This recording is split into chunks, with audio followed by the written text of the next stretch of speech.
Seguimos en estos diálogos con los expertos de la historia de la radio en el departamento del Meta. Seguimos saludándolos, invitándolos, especialmente para este trabajo periodístico que adelantamos. Y hoy la oportunidad es para Mario Eduardo Rey, locutor y periodista reconocido de esta parte de Colombia que llegó desde los años 70 a formar parte de todo ese grupo de personas que han dejado su legado y que han escrito precisamente la historia de la radio en el Meta.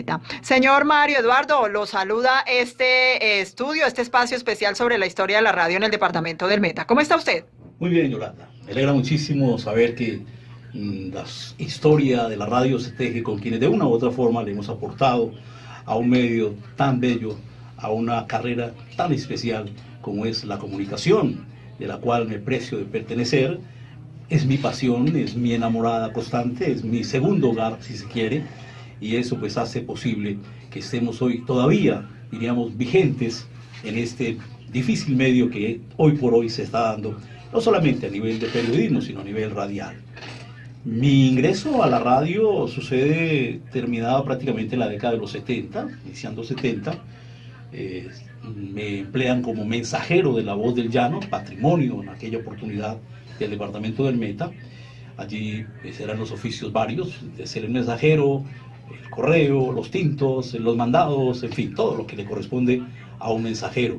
A fe que había dinámica, gusto, y nos empezó a picar todo ese trabajo técnico que además, no sé por qué razón, siempre desde muy pequeño añoré los medios de comunicación. Me molestaba mucho en mi casa porque yo empezaba a inventarme narraciones de aquella época, imitando todo lo que hacía Carlos Arturo Rueda C, en fin, las famosas vueltas a Colombia. Yo mismo me daba el cambio, yo mismo lo recibía. Era mi transcurrir en mi casa, decía, cállese por favor, ya. Eso nace desde allá, y qué bueno que pude llegar a lo que quería.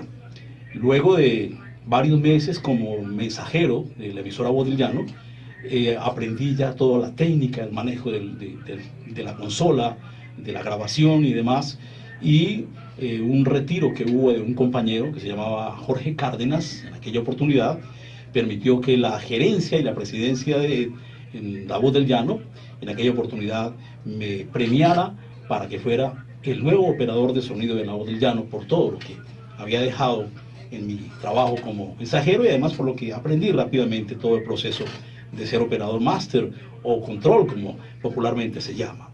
De ahí en adelante empezamos un trabajo muy bonito.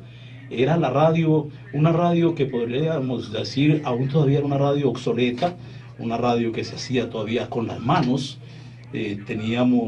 No contábamos con los sistemas de FM, aún todavía no llegaban las famosas cartucheras, en fin, eran muchas cosas que se prestaban para hacer la radio de esa época.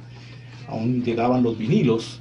Se trabajaba no con computadores ni nada, que son de la nueva era, sino con tornamesas que tenían las famosas revoluciones ya establecidas, los números 33, 45 y 78. Los 33 eran los famosos LP, los 45 eran los promocionales que ellos llamaban, era un disco mucho más pequeño, y la Revolución 78 era el vinilo más grueso, era ya para unas plastas, que llamamos nosotros, muy gruesas, que hasta pues servía para golpear a alguien, pero ahí se trabajaba. No teníamos aún todavía los sistemas de monitoreo, entonces las cuñas las hacíamos a los oídos. Prácticamente uno iba colocando la aguja en el tornamesa, en la medida que iba terminando una cuña ya sabía uno, iba calculando, iba soltando la otra, e incluso con la misma música se manejaba de esta manera, así que fuimos evolucionando de esa manera, incluso los sistemas de grabación eran totalmente distintos. La radio tiene magia, y hacíamos con los compañeros locutores, Hernando Villalba Cuellar, incluso Jairo Solano Sarmiento, Abraham Sánchez, una cantidad de periodistas y de locutores que formaban parte en esa época de la nómina de La Voz del Llano, pues grabábamos al aire. Simplemente entrábamos común y corriente en la programación, métase a la cabina, alista el texto, nosotros alistábamos las respectivas cortinillas o la música que se iba a colocar para ambientar la cuña y se iba al aire.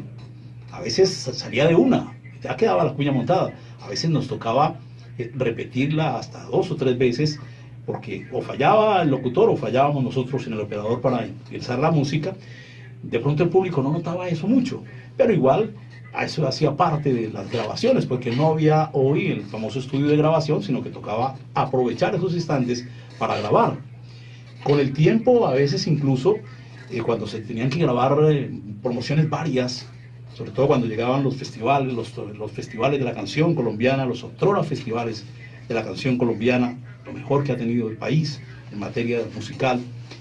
Entonces llegábamos en la noche, apagábamos la emisora, apagábamos el FM y tomábamos el estudio como tal para grabación. Nos daban 3, 4 de la mañana grabando 30, 25, tantas promociones que se requerían para todo ese movimiento de esa época, cuando llegaba la época decembrina. Entonces se grababan todas las cuñas de diciembre, la música decembrina, torneo internacional del joropo. Se aprovechaba para grabar al máximo toda la parte promocional del final de año, para que estuviera todo listo para iniciar la programación que se daba por esa temporada. Mario, ¿qué recordamos de emisoras? ¿Cuántas emisoras había y qué nombres? ¿Cuáles recuerda? En esa época con nosotros, al lado de La Voz del Llano, estaba Radio Villavicencio, que era de los señores Padilla, Ernesto, Néstor Padilla y Germán. Ellos eran de la cadena, en esa época, cadena radial, pero operaba como Nueva Granada. Pero ellos enlazaban, no tenían un sistema de FM, pero ellos se enlazaban a través de un sistema que ellos tenían para enlazar programas con la emisora Nueva Granada de Bogotá. Estaba luego, apareció Ondas del Meta, que operaba en el mismo edificio donde estaba La Voz del Llano. Dividieron arriba, al piso lo dividieron en dos, y en una parte operaba el estudio de Ondas del Meta, y estábamos nosotros, que era el estudio de La Voz del Llano. Eran básicamente las emisoras. Estaba luego otra emisora que apareció, luego Radio 5, que empezó también a funcionar. Con el tiempo aparece La Voz de los Centauros, que aún sigue siendo independiente. Las emisoras, básicamente, eran básicamente esas emisoras de AM las que funcionaban, porque en ese tiempo no funcionaban las emisoras de FM. Había un FM, pero era el FM que utilizaba la onda para transportar todo lo que se hacía desde la AM, pero no se utilizaba como tal el FM hasta ya cuando aparece en la década de los 80, empieza a aparecer el FM en Colombia, las emisoras de FM, que se volvieron comerciales, porque el FM nació que para la música clásica, para otro tipo de actividad radial, pero con el tiempo se popularizó de tal forma que ya hoy en día pues es una AM completo, solamente que va en FM, y su sonido y todo lo hacen bastante especial.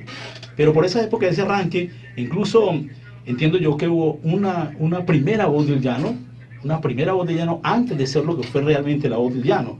No duró mucho tiempo, hubo prueba y demás, esa se acabó, y luego vino La Voz del Llano, que tanto tiempo duró siendo patrimonio, y además era el ícono de la radio en Colombia para esta parte del país. La gente siempre hablaba de La Voz del Llano. Ustedes, La Voz del Llano en Villavicencio, esa era La Voz del Llano. Entonces, esas eran básicamente las emisoras que por aquella época empezaron ya a su trasegar, dándole fortaleza a la radiodifusión llanera. ¿Para qué le ha servido la radio al departamento del Meta, Mario? Usted que ha trabajado en ella en diferentes áreas, como me lo acaba de contar. Me parece que el aporte de los medios de comunicación han sido importantes en la medida en que también se ha ido desarrollando el departamento urbanísticamente, de manera planeada. Mire que La Voz del Llano era el correo institucional de las gentes en el llano, no había otro correo.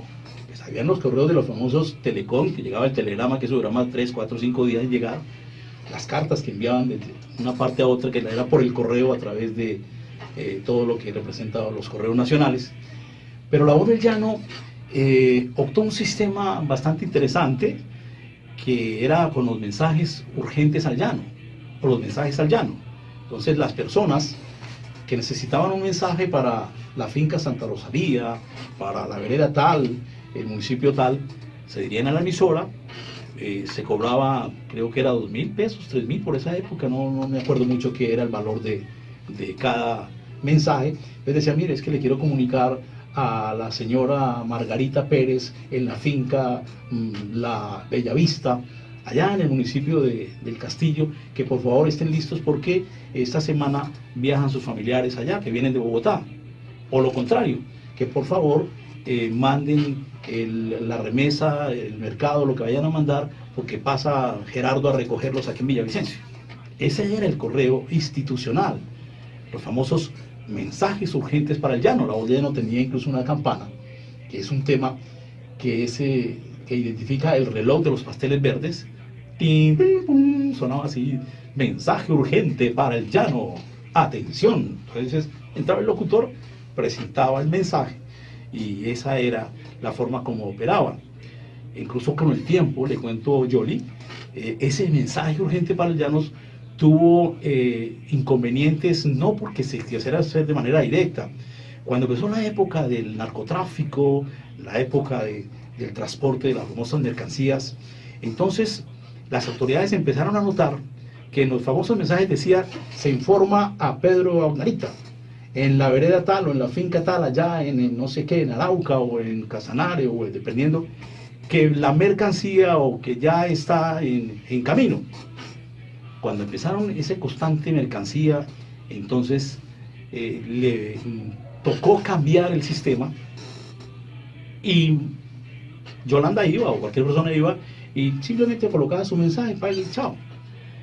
A partir de esa investigación, que se comprobó que efectivamente la estaban utilizando quienes manejaban el asunto de la droga o la marihuana, de otras partes, que la famosa mercancía, que ya está listo el paquete, que lo recogen en tal parte, entonces cuando se recibía un mensaje, ya tenía la persona que dejar el número de identidad, el número de su teléfono, en fin, tenía que dejar todo eso anotado para saber para dónde iba el mensaje y a quién se lo iba a mandar.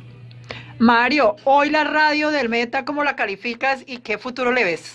Pues es grande, sin duda, la radio está creciendo. Lástima que la radio regional, pues de alguna manera ha tenido un obstáculo, para bien o para mal, y es que las grandes cadenas se han tomado a la radio regional. Entonces ya uno no escucha radio de la región, sino básicamente estamos repitiendo todo lo que viene del orden nacional e internacional. Por eso digo, para bien o para mal, no estamos criticando que no lo hagan o si lo hagan. Pero la radio, sobre todo que hoy en día ya entramos también en la era de la modernidad, entonces ya se tienen mejores equipos, se tienen mejores formas de llegar, es una radio mucho más abierta, más participativa, a diferencia de la radio de otros años, que era una radio acartonada, era una radio libreteada, en todo lo que se tenía que hacer era libreto, incluso que la cabina era un lugar sagrado para el locutor, allá no podía entrar nadie, era el locutor y no más. En fin, todas esas cosas que han cambiado. Hoy la radio es informal, es progresiva, y eso ha ayudado muchísimo a que no solamente la gente sea también participativa, prácticamente que se convierten en los comunicadores, sino que los mismos comunicadores, las nuevas generaciones, empiezan a llegar con otras formas de radio, a veces de manera atrevida, a veces se dice que está golpeando la cultura por su manera de transmitir, pero de alguna manera es parte del proceso, y de un proceso que se hace cada vez más interesante para los medios de comunicación en el departamento del Meta. ¿Qué mensaje te ha dejado a ti o qué aporte, cuál es la ganancia que has tenido como ser humano, como profesional de la radio, todo este trasegar por el departamento del Meta? El mejor de los mejores. Yo diría que la mejor de las universidades de mi vida es el medio de comunicación que me acogió en esa oportunidad, La Voz del Llano, y en adelante toda oportunidad que se me ha dado la he tomado de manera tal que eso me permite hoy por hoy pues mostrarme como soy, como persona, como profesional. Date cuenta, Yoli, que si yo empecé desde mensajero, luego di el paso como operador de sonido, luego empezó mi locución en 1974, a fe que pues para muchos la voz que se identifica, hoy por hoy laboro con el gobierno departamental y muchos me señalan que es la voz que identifica la emisora gubernamental, en fin, y esos son para uno halagos que pues por fortuna los he sabido interpretar, no para engrandecerme, sino por el contrario, para saber que está uno con una gran responsabilidad de unos oyentes. La locución, lo del periodismo me gusta también la parte deportiva, que esa es el fuerte mío, los deportes, a fe que narro deportes, pues creo que lo hago bien, y eso todo me ha permitido enriquecer mi vida profesional, mi vida personal, mi familia. mi entorno, que ha ganado precisamente muchas cosas con el medio de comunicación, con la radio. Mario, antes de despedirlo, recordemos en su voz cómo se hacía, por ejemplo, una promoción, una cuña, o se leía una noticia en esos momentos cuando dice usted, todo era en vivo, todo era al aire y todo era muy artesanal. Recordemos algún momento de esos como si lo estuviera haciendo en ese momento. Por decir algo, de alguna manera grabada, se metía la cuña, entonces decía uno, la cuña decía, blanca y radiante va la novia, la casa de la novia, en la avenida o en la calle de las Puñaladas, en Villavicencio. Ahí está la casa de la novia, todo para el ajuar, para el matrimonio, para la especialidad, para lo que se quiere. Hable con doña Marina, ella es la persona que le atiende en la casa de la novia. Ya volví a entrar nuevamente el tema, blanca y radiante va la novia, que era un tema de entorno y torno, porque había algo curioso, Yoli. No sé por qué en esa época se le metió a quienes producían la radio que si no sonaba el tema acorde a lo que se iba a decir, entonces no se podía anunciar, o sea, tenía que ir algo así. Entonces, por decir algo, se iba a agradar algo de zapatería, entonces decía, metía uno el tema de Oscar Golden, y mis zapatos de pom pom, entonces tenía que sonar los zapatos de pom pom porque había que hablar de unas... Eso era bien curioso, sonaba bonito, pero igual la gente se encajonaba mucho en que ojalá hubiese hasta parecido a lo que iba a decir la cuña con lo que iba a sonar en el disco, o en la cuña básicamente. Era una radio entretenida, pero muy estudiosa, además porque nos tocaba. No le he contado parte de lo que técnicamente nos tocó, porque no habían los sistemas de FM, entonces para transmitir todo era cableado. Entonces nos tocaba colocar cables desde la emisora hasta el punto en donde era que haber la transmisión. De por sí que las emisoras ya tenían cableado, por ejemplo, desde la Voz del Llano, en la esquina donde funciona hoy en día, hasta la Gobernación, hasta la Beneficencia del Meta, que queda hoy donde queda la alcaldía, hasta la feria, el Coliseo de Ferias, hoy en día el Coliseo Cubierto de los Conquistadores, por eso se llama La Báscula, porque ahí quedaba el Coliseo de Ferias, ahí era toda la gran feria ganadera que se hacía hoy en día, que se hace por allá en Catama y demás, era ahí, justamente donde se construyó el Coliseo en ese tiempo los Conquistadores. Entonces todo era cableado, vaya imaginando que eran 400, 500, 600, 1000 metros de cable para uno poder sacar una transmisión y cumplirle a los oyentes y cumplirle sobre todo a la pauta comercial que finalmente le da el poder a los medios para seguir adelante.